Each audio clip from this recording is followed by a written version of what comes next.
Hey, what is going on, guys? The name is D Free. Welcome back to another Dragon Ball Super episode or review. Today we will be reviewing the latest and the best, I don't want to overhype it, but a really good episode of Dragon Ball Super in which we saw Gohan unlock his ultimate form again, which is obviously indicative as to what's to come in the future. So I hope you guys enjoyed today's video. If you are new to the channel, please consider subscribing. As always, because we do this all the time, let's go ahead and talk about it. So, long story short, the episode is about Gohan and Piccolo training, and Piccolo spends a lot of time kind of exploiting Gohan's weaknesses, right? He's like, hey, you know, you'll probably get this from your dad, but you let your guard down. He said, you know, that's what happened when you fought Majin Buu.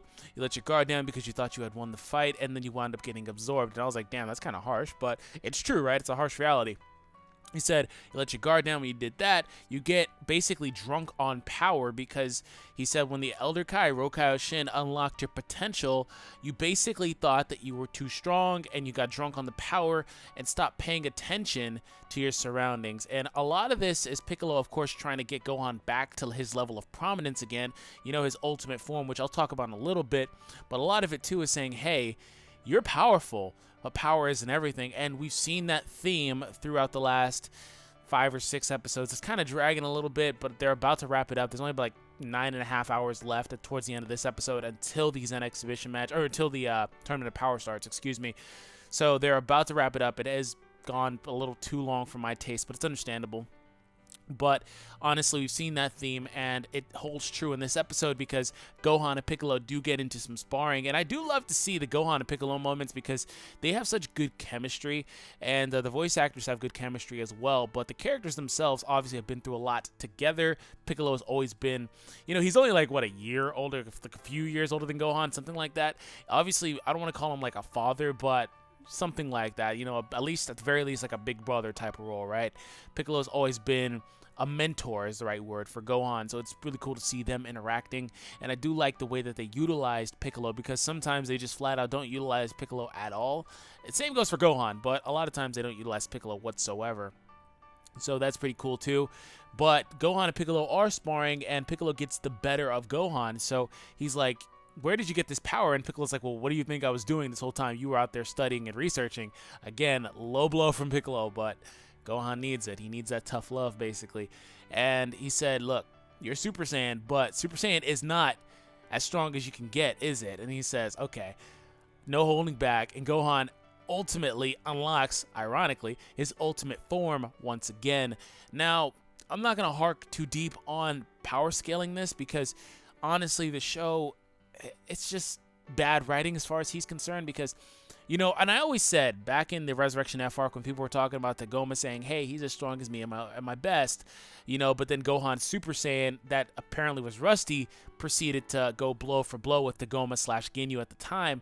I always said, hey, that line can be interpreted as, hey, he's as strong as my ultimate form, or me at my best currently, meaning he can go toe for toe with me now. And it seems like the latter is more likely now, because, you know, not to mention the fact that continually the show has said Gohan's rusty, he's training, he's rusty, he's training, and he's rusty, he's training again. They've done that so many times, this circle jerk thing with that. But, you know, jumping on that again, if people perceived it as, hey, you know, he's as strong as my ultimate form, then that would logically say that Gohan's Super Saiyan form in Dragon Ball Super is stronger than his ultimate form in Dragon Ball Z, which would make sense if he had been training, but it's fallacious to say that if he hadn't been training.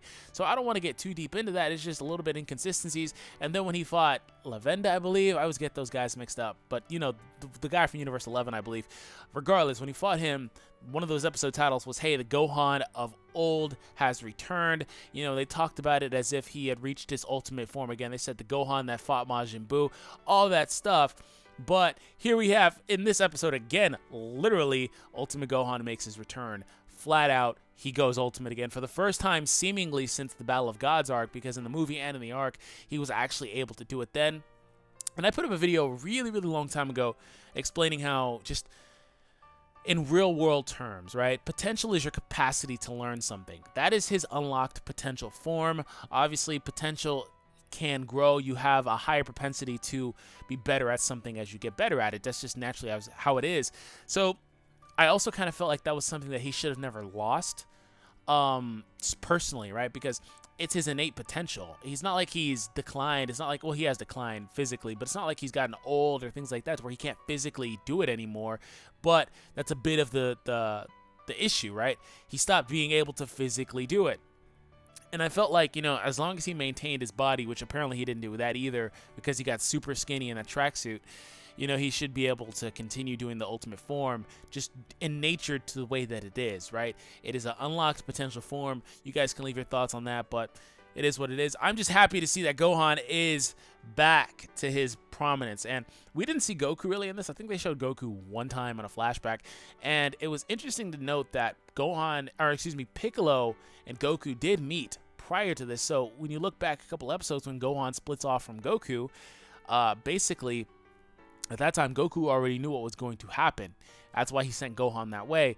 A little bit of foresight from Goku, which is pretty cool to see that character do stuff like that. He does have moments like that, though, but a lot of times his moments are kind of derpy. But it is what it is with Goku, and I said it is what it is all the time because that's my signature thing in these reviews. But aside from that, I mean, we don't really see a whole lot more. We see androids 18 and Krillin basically sparring, which is cool. And I guess they were fighting for the Zenny that they're not going to get or potentially could get if Whis is able to do that, or if they actually do get the wish, which I don't think they'll get the wish. I don't know. I think they're just setting themselves up for disappointment. But they were sparring, and that was cool. 18, Krillin asks 18 to hold back, and then we get into some scaling again with the Krillin. Krillin was already shown being stronger than he should be, but we'll just go ahead and use the only logical answer. Goku is suppressed times a million, when he beam struggled Krillin, so we're going to move on from that. And I'm trying to think. I don't think there's anything more really in here. I mean, Beerus and Whis showed up. There's the Vegeta moment. Oh my god, that was hilarious. That was the only funny part in this episode to me. Where Goten and Trunks were trying to put on the diaper on Bulla, and Vegeta walks in, he's like, oh, a diaper, huh? And they cut away, they don't let you see it, but he goes, and then she's like, oh, perfect, she's sparkling, and I was like, oh my god. First we get Master Babysitter Piccolo with Pan, now we have Master Father Vegeta. Oh my god. That was perfect, but like I said, how could I forget? How could I forget? Khalifa, Cauliflower, the female Broly character. She has finally been introduced, and apparently she's a bit of a thug. She's a savage, she's sitting on the throne eating this big old piece of meat. She seemed like she was such a nice girl in that little small, itty-bitty, 2-second clip of her in that promotional material. She seems so nice, but apparently she's some sort of gangster, so that's cool. That'll be pretty fun. I mean, it's a complete contrast to Broly's character when we first got introduced to him. And of course, the name pun, cauliflower, Broly, or broccoli on Broly. So cauliflower and Broly and broccoli, they're basically the same vegetable. I've really never noticed the difference. I mean, one of them's a little bit harder in texture in my opinion, the cauliflower, and it's white as opposed to being green, but they're really, really similar. So it obviously is Toei head nodding at the fact that they have a character similar to the other one. So they did that on purpose, which is cool, I guess. Kabe does show up, right? And he tries to recruit for the team that Champa's going to be fielding. I don't know why he would do that. I mean, I understand the concept, but like, you've still got to run it past Vados, and he said he wants Saiyan, so I assume that guy is a Saiyan. But the guy has like a ruptured Achilles, it seems. So like, he's not going to be of any use to you, Kaba. Like, what do you want him to do? He can't even stand up. You just saw the man on the floor. So it'll be pretty cool to see her because, they kind of played it off like Super Saiyan had not been seen in that universe, right? But that was also, maybe it was just Kabe hadn't seen it. So obviously she has Super Saiyan. So I'm looking forward to the interactions with her and Kabe that'll seemingly come in the next couple of episodes because we're getting pretty close to the time of the tournament starting. So anyways, that is it for the review. I hope you guys enjoyed today's video. Punch that subscribe button if you're new and that like button, but don't break your device, whatever you're on. But have an awesome day, and thank you for tuning in as always, and I will catch you guys later next week for some more content. Other videos are on the channel. If you are not subscribed to my Pokemon channel, the link is in the description. Next weekend, we'll have another super review, and I will be dropping a video in about 2 days about the next generation of Dragon Ball. So have an awesome day once again, and I thank you, all of you guys, for your continued support on the channel. D Free, have an awesome day, and I'll catch you guys in a little bit. Peace out.